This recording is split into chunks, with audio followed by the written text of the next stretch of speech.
Hello and welcome to Euphoria.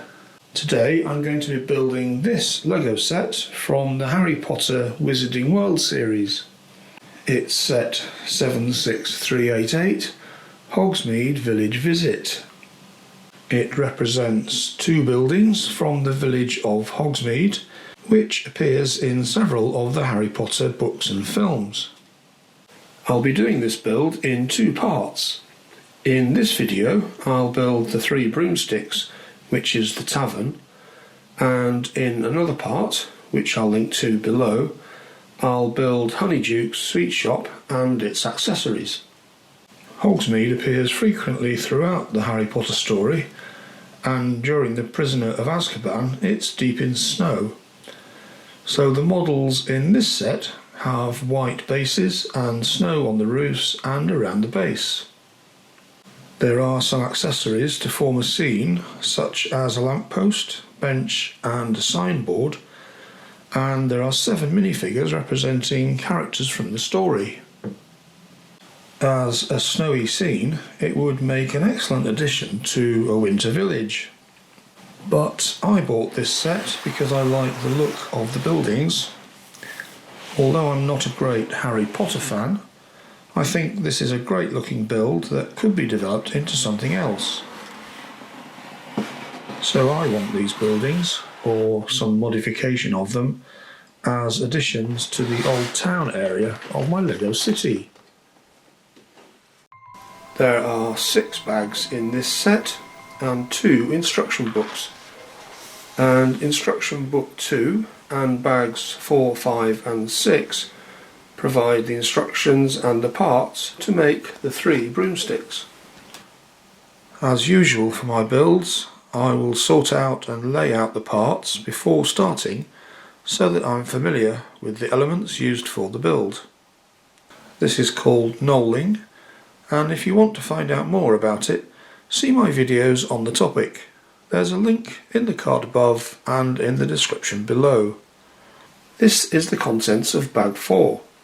And it looks like another useful selection of parts suitable for a building, and they're in realistic colours, this time dark tan, browns and greys. So this is going to be a pretty small building representing a pub or tavern. It's built on a set of building plates rather than a base plate. The plates are white, representing snow, which is great for a winter building and would be nice for a winter village. But I think if I'm going to use this in my Lego city, I'll replace these with some different building plates or just build it onto a base plate. The base is 20 studs wide, but the building is going to be 18 studs wide, apart from the chimneys right at the top, which overhang the walls, which is a bit strange. It is built straight and square, apart from these rounded plates at the bottom, which is good. Rather than some other buildings like the Santa's Visit set, which is built at funny angles. I do rather like the porch on the front of the building. That means it's not just a square shape, and gives the building a bit of character. Inside there's some nice details for the bar itself, with a tiled floor area, although the rest of the floor is rough and untiled, and there's a bench and a table for the patrons of the pub to sit at. The main building is in dark tan, and the window frames are brown with these gold lattice windows, which gives the building a nice old-fashioned feel. I used a similar aesthetic on the upper story of my old astronomical clock tower, so this building would fit right in to the old town part of my city.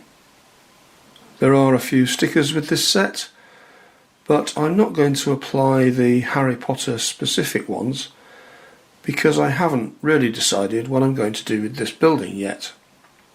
The plates that make the upper floor are just built straight onto these arched supports, There's no separation layer like you get in a modular building, which means the building is all built as one construction. That's probably something I'd want to change if I mock this building.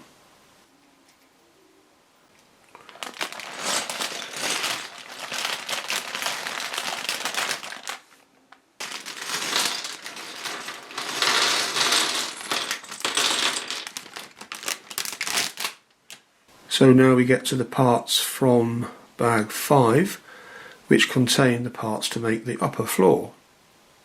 This is really built into the slope of the roof and has this unusual arrangement of 2 layers of dormer windows, which is really weird because the lower windows are below the level of the floor and kind of provide some light into the downstairs area of the pub. I think this is really more of a nod to the design of the building from the film, which has 4 levels of dormer windows in a huge, very tall roof. The structure looks a bit strange at this stage because it's all there to support the large roof sections. Lastly is bag 6, which provides the parts for the upper part of the structure and the roof. The roof is made of grey plates with the white snow effect made of these white plates, but of course you could always remove them if you didn't want the snow. These inverted curve pieces make the nice bowed shapes of the fancy barge boards. The roof sections clip on to the sides of the porch at a very steep angle, like this.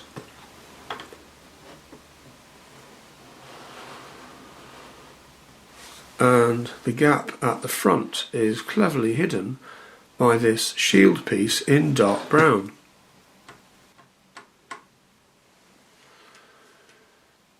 The main roof is made in a similar way, using grey plates with the snow effect at the bottom.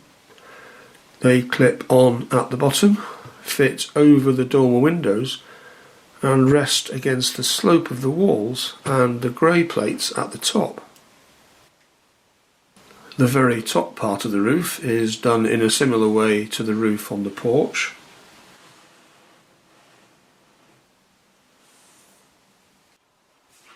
Finally, there are 2 chimneys which stick out at the sides, which looks a bit odd in my opinion. So that's the build of the 3 broomsticks complete.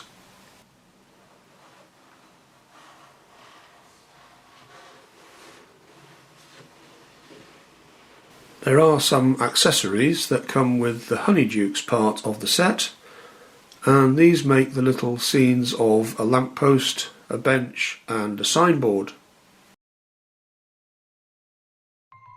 The 3 Broomsticks is a traditional style building with the same steep roof slopes as Honeydukes Sweet Shop. It's about 23 centimetres high. The colour scheme is mostly dark tan and brown with dark bluish grey plates used for the roof. It's built on building plates rather than on a base plate.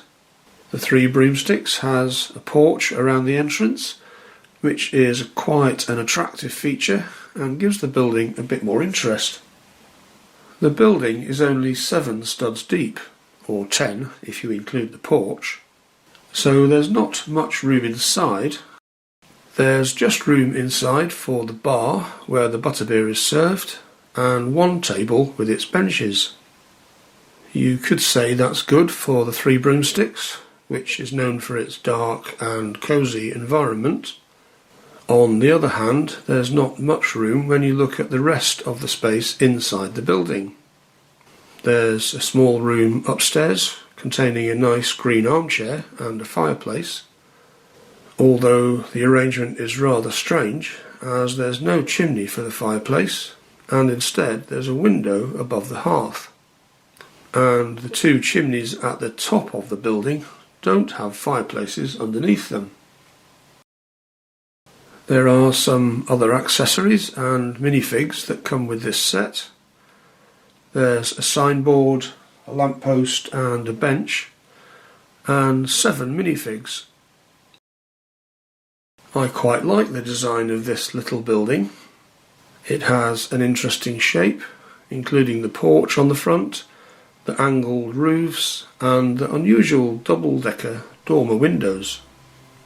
It's not quite symmetrical, which adds a bit of interest, and it definitely captures the atmosphere of the Three Broomsticks with its earthy tones and the kind of half-timbered effect implied by the reddish-brown framing of the walls. It's a slightly awkward size to convert directly to a building that would meet the modular building standards. It will certainly need a back, and that probably means some work on the roof as well. But I think the 2 buildings that come with this set could be the basis for 1 or 2 interesting mocks, and that's the main reason I got this set. I'm less bothered about the minifigures, but then I'm not sure that I want Harry Potter characters wandering around my Lego city.